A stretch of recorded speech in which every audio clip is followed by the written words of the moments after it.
Hello po sa inyong lahat. Maraming salamat po sa support ninyo sa ating channel.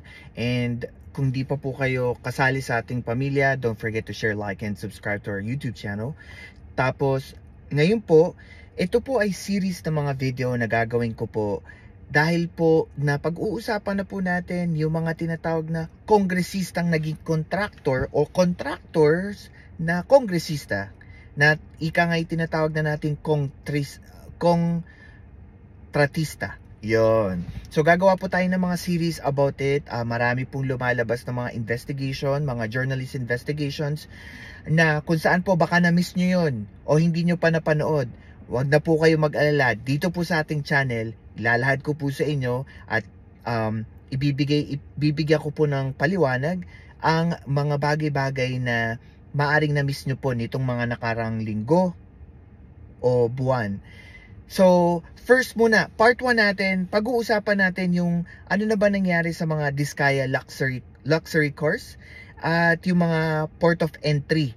So, pag-uusapan natin yung interview po kay Commissioner Ariel Nepomuceno about this. At pag-uusapan din natin yung updates din sa... Ayun. At mga updates din po kung ano na po nangyari sa mga kotse po ng mga Diskaya. So first pag-usapan natin, Commissioner Ariel Nepomuceno, siya po ay bago na italaga ni Pangulong Marcos bilang Commissioner ng Bureau of Customs or BOC na tinatawag.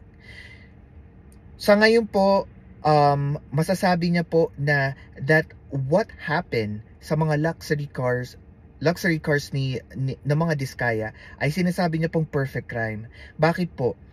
Kasi unang-una, malaki po ang problema natin sa customs. Dahil po, sabi niya po na wala po tayong digital footprints. Wala tayong kaparaanan para malaman po talaga kung sino yung gumanap para iproseso yung acceptance ng mga luxury cars dito sa portal of entry, anong terminal yung ginamit, kailan at saan ito pumasok. So wala po tayong kakayanan as of this moment sa ating Bureau of Customs. And wala din po tayong mga computer na pwede po mag-track sa ganito mga activities. And sadly, ito po yung isa sa mga bagay na I would say for how many years, lagi na lang po pagka may nakaupong bagong commissioner, they try to push this hard na magkaroon ng reform with regards to documentation, digital footprints. Kaso hindi nangyayari, 'di ba? For how many years na. And sabi niya dito, the only evidence that we can gather is from the intelligence reports, pero alam po natin that intelligence report are mahirap pong i-prove under the courts kasi wala naman pong trails na pwedeng makuha at magamit to prove it under the court. Kaya ito yung nagiging issue ngayon ni Commissioner Ariel Nepomuceno to prove yung bigat na pwede nilang ikaso sa mga Diskaya. And also sinabi niya dito, under investigation,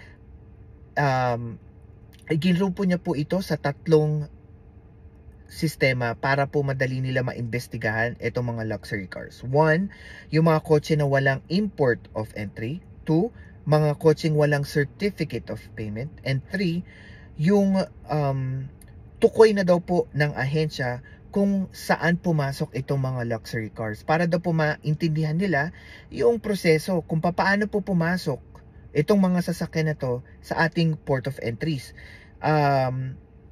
And then also, piniliwanag niya po dito yung ating mga district port controllers na kung saan po yung mga nadawit, yung mga nasangkot sa kung saan itong mga sasakyan na to ay pumasok sa ating port of entry. Ngayon po ay naka-floating status sila.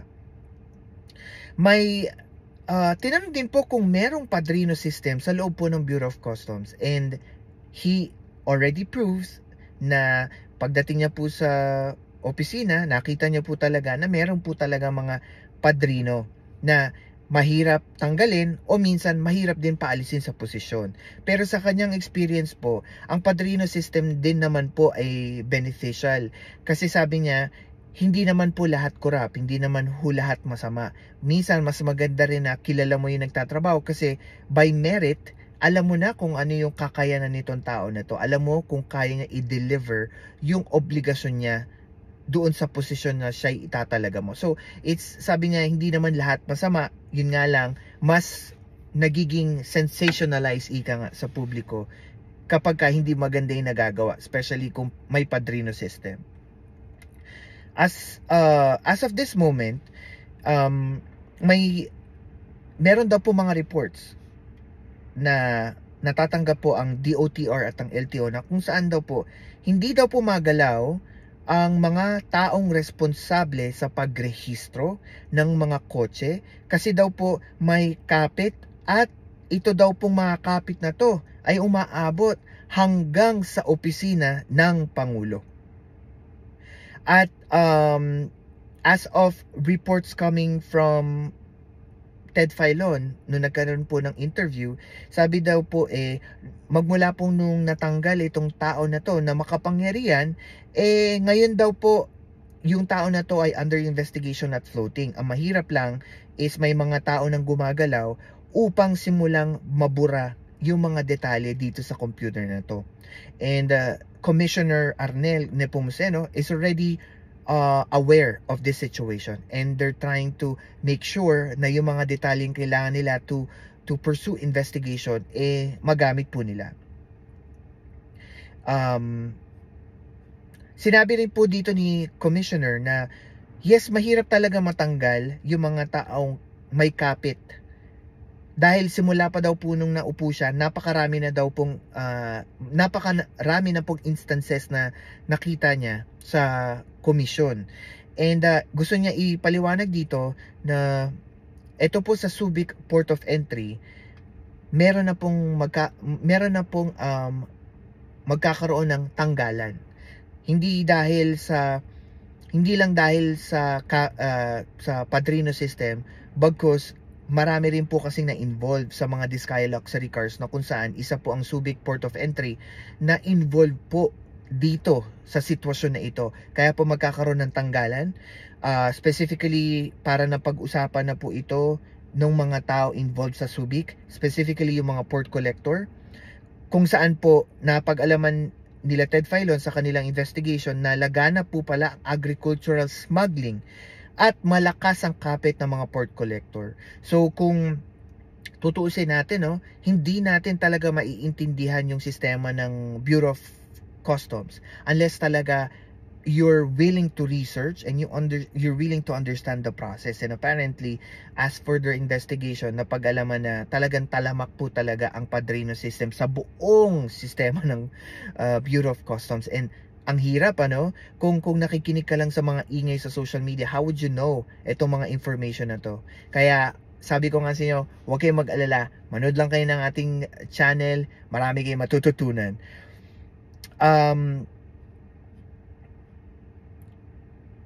Sabi din, tinanong din si Commissioner dito, bakit daw po mahirap alisin sa Bureau of Customs itong mga taong malakas ang kapit? Ito ba'y dahil sa political patronage? Sabi po ni Commissioner, diretso niyang sinagot, oo. Especially dito nang gagaling yung padrino system. Ang sabi niya, ang pinaka main solution niya dito is full automation. Para wala na pong kamay ang hahawak sa kahit anong kontrata, wala nang magiging third party, at hindi na po kailangan ng kahit sinong tao sa Bureau of Customs na pumagitna maging broker sa ganito mga transaksyon. Ang nasimula na po ni Commissioner as of this interview nakapag-start na daw po siya ng PTP proposal para po magkaroon ng computerized payment sa lahat ng hinahawakan po ng Bureau of Customs. At ito po'y walang gastos ang gobyerno.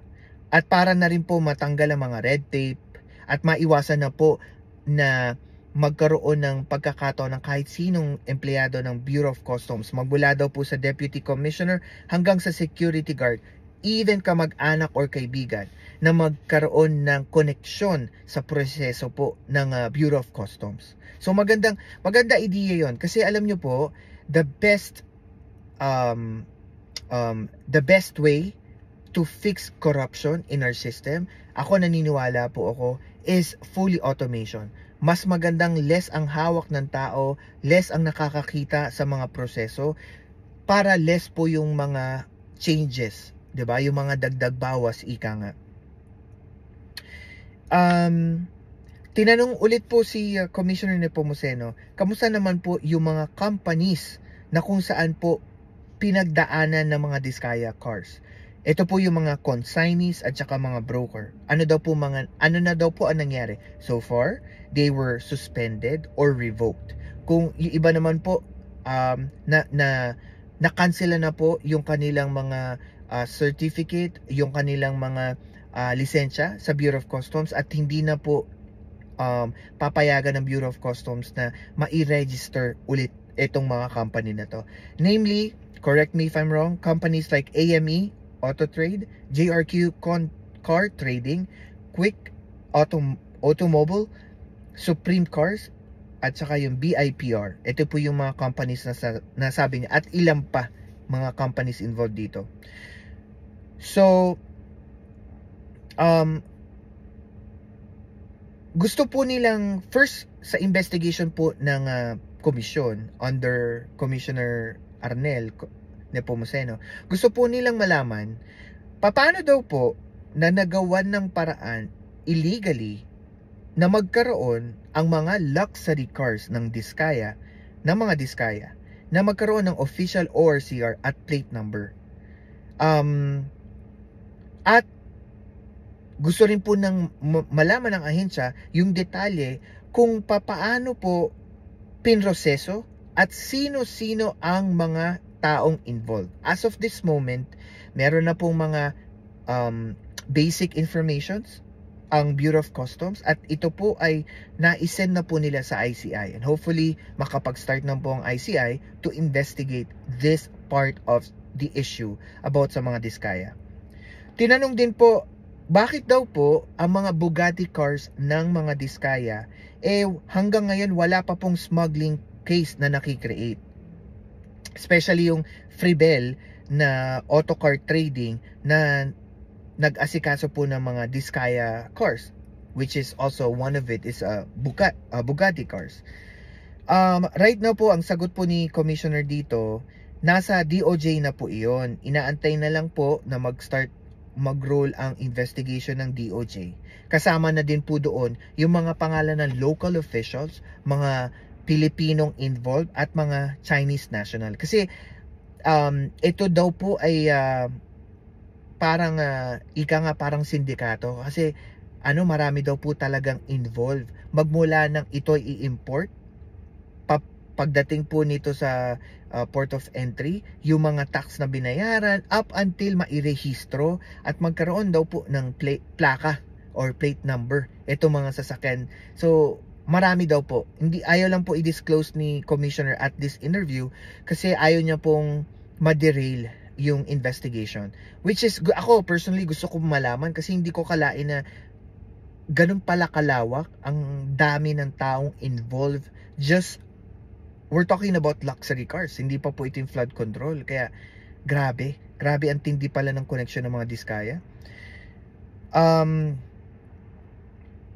Also, nagbigay din po ng report si Ted Pilon about po sa isang auto camp, isang gray market po ito, na kung saan po sinalakay po ito ng ating kapulisan or NBI po ata, if I'm not mistaken, noong July 4, 2023.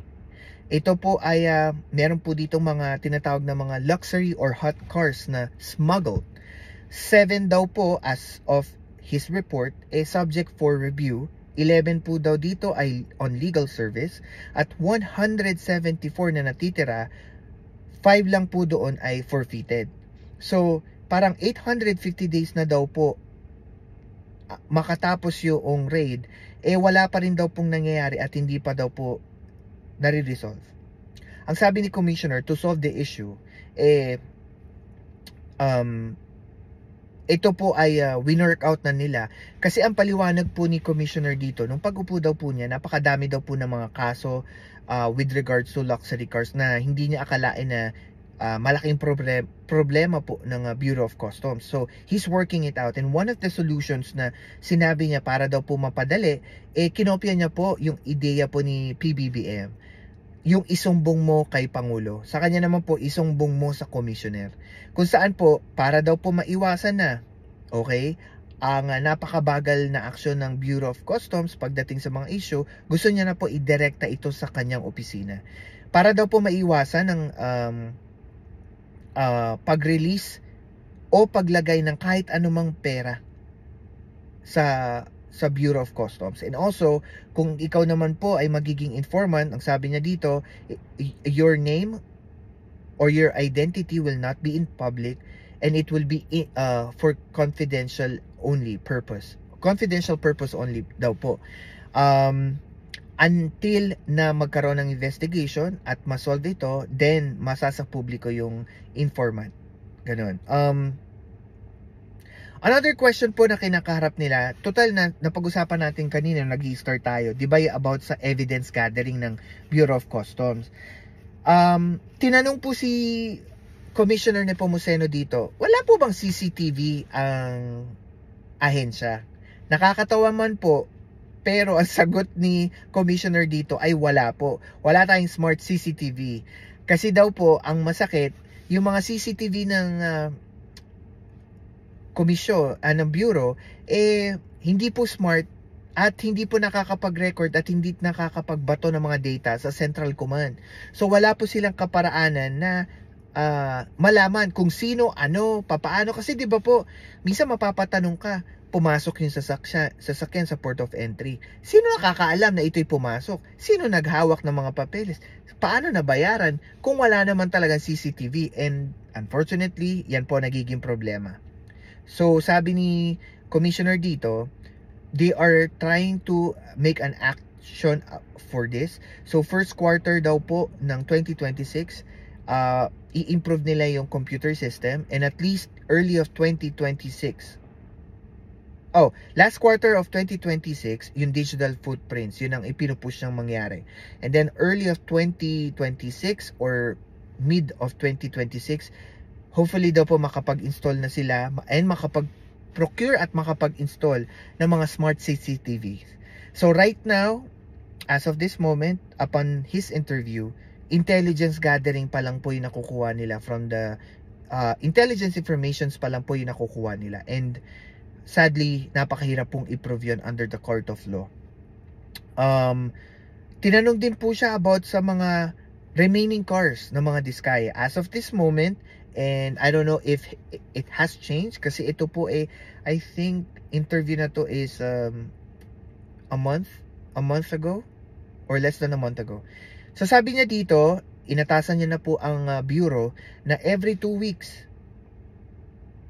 at least dun sa natitirang kotse ng mga Diskaya at yung 34 forfeited luxury car from 11 car auto trading or car exchange companies, i-auction na po nila or isusubasta na nila.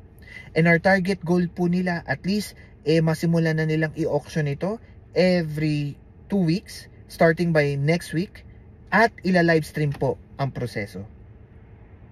And also, meron pong 28 construction companies ang involved dito po sa 34 forfeited cars na kung saan po hinahanapan na po ng Commission on Bureau of Customs yung mga legal documentation. Kasama na rin po dito yung mga contractors. And meron na rin daw pong initial reports ang Bureau of Customs sa kung sino daw po ang mga individual na may pagmamay-ari ng mga luxury cars. Kasi combination daw po yung 34 other forfeited cars, maliban sa mga Diskaya, combination na po yun ng mga construction companies, ibang kongresistang contractors, or at yung mga individual owners po nun. Then another question po tinanong kay Commissioner dito, talaga ba sinasadya na hindi talaga ma-push yung fully automated computers sa Bureau of Customs? Kasi kung titingnan nyo po, at sabi na rin po ni Ted Filon, it's been 30 years na every newly appointed commissioner tinatangkang gawing fully automated, pero hindi po talaga magawa-gawa. Miski CCTV hindi maging smart. So, ang paliwanag po dito ni Commissioner, sabi niya po, meron na po talaga palang nanalo na bidder noong 2015. Ang problema, nagdemanda po yung nanalong bidder at na-cancel yung kontrata. Kaya po until today, sabi daw po nasa Supreme Court na. And ang mahirap is, parang paliwanag ni Commissioner dito, kapag ka daw po ginawa niyang magkaroon na naman ng fully automation, sasampa na naman daw po ng kaso yung bidder na nanalo ng 2015 sa kanya. Kaya po mahirap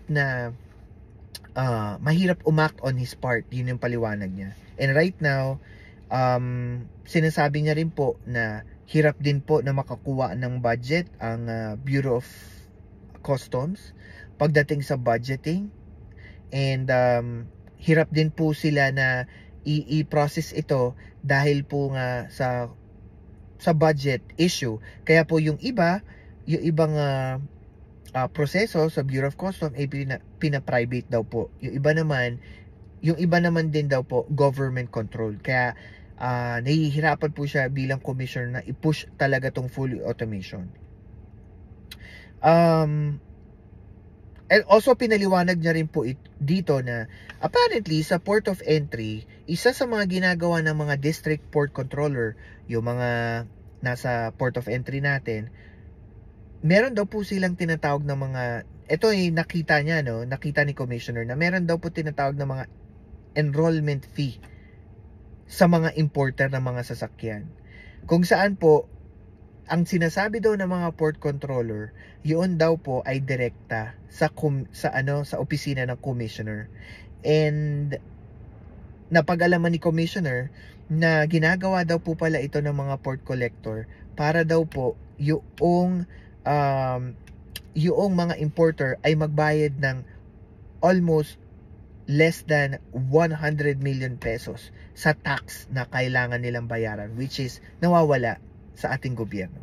So maganda, no? Ang dami kong, technically nire-research ko to, ang dami ko natututunan kasi hindi naman po tayo nasa gobyerno at hindi naman natin napag-uusapan yung Bureau of Customs, pero kapag hinimay-hinimay natin, marami tayong natututunan.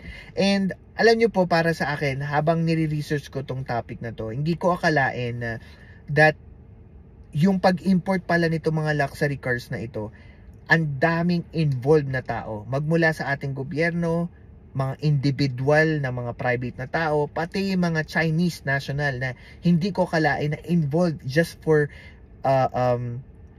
this luxury cars alone. Kaya parang nakita ko na, dito ko napatunayan na Discayas have a wide range of influence at mga connection inside our government and outside government. So grabe talaga po yung naging mga impluwensya ng mga Diskaya, 'di ba? So yun po. So maraming salamat po sa panonood. Kung may iba po kayong mga comment, suggestions, huwag niyo pong kalimutan ilagay po ito sa comment down below. And kung hindi pa po kayo involved sa ating family, don't forget to share, like, and subscribe sa ating YouTube channel. Maraming salamat po.